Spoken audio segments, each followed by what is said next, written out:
Biden administration officials reportedly pushing Congress to delay a bill which would prevent Chinese imports made from forced labor of the Uyghur Muslims. The Washington Post reporting the reason the Democrat-led Congress can't seem to get the Uyghur Forced Labor Prevention Act to the president's desk is because Biden officials have been quietly telling lawmakers to slow it down. The article goes on to say in October, Deputy Secretary of State Wendy Sherman told the co-sponsor of the bill, Democratic Senator Jeff Merkley, that the White House wanted lawmakers to take a more targeted and deliberative approach to determining which items would be barred from the U.S. Today, Press Secretary Jen Psaki denied the White House was lobbying against the bill. Take a listen. We have strong concerns, serious concerns, and we are absolutely not lobbying in any way against the passage of this bill. There are negotiations and discussions between members of Congress. The executive branch often offers Congress technical advice to make legislation effective and implementable by the agencies responsible. Those are the conversations that are happening. It's the same bill. Corporations like Apple, Nike, they profit from slave labor as well. They're lobbying against it. For more, I want to bring in Gordon Chang. He is, of course, the author of The Great U.S.-China Tech War. Gordon, thank you so much for joining us. I want to talk to you a little bit about this again.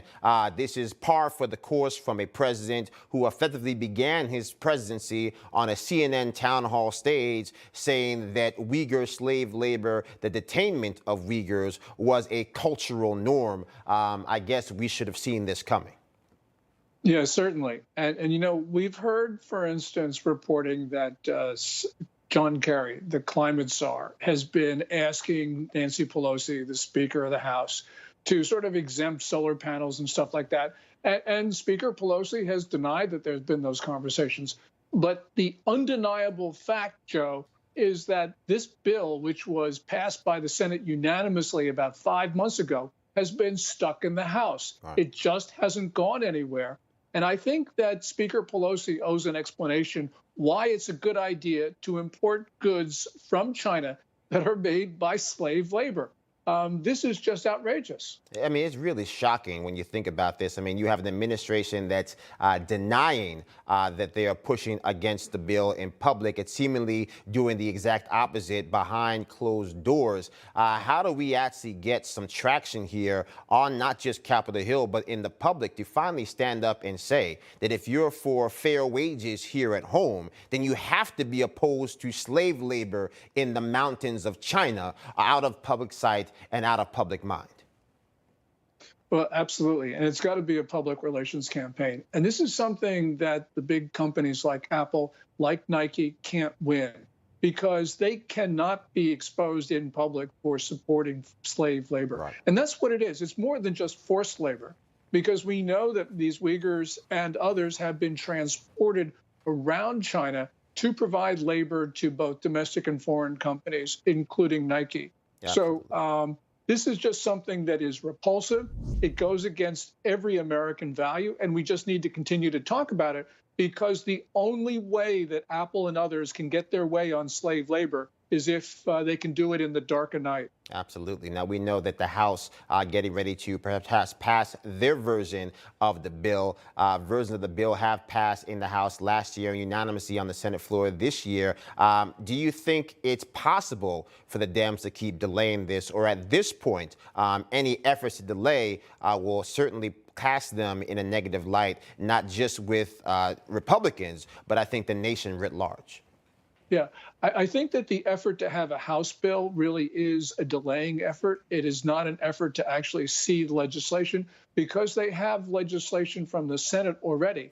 All they'd have to do is to work on this in conference. So I actually think that the more we talk about this, the less likely it is that big business will be able to prevail on something like this.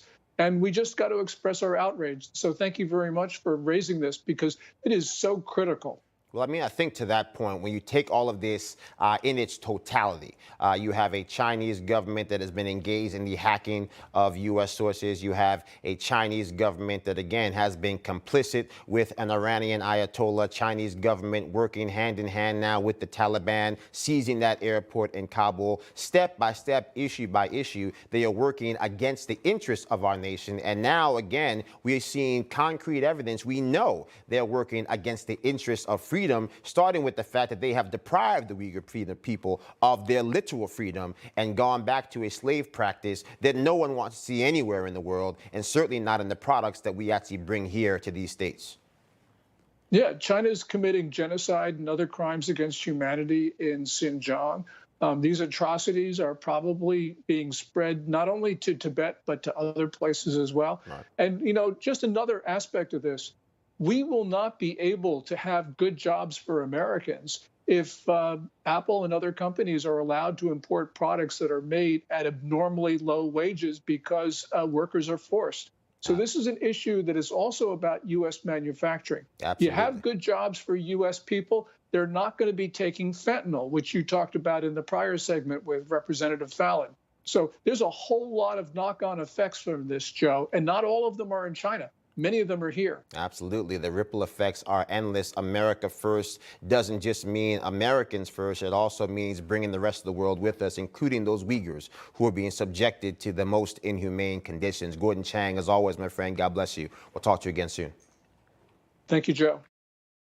Hey, I'm Rob Schmitt. Thanks for watching. If you enjoyed this video, please join the conversation in the comments below. Don't forget to subscribe, too.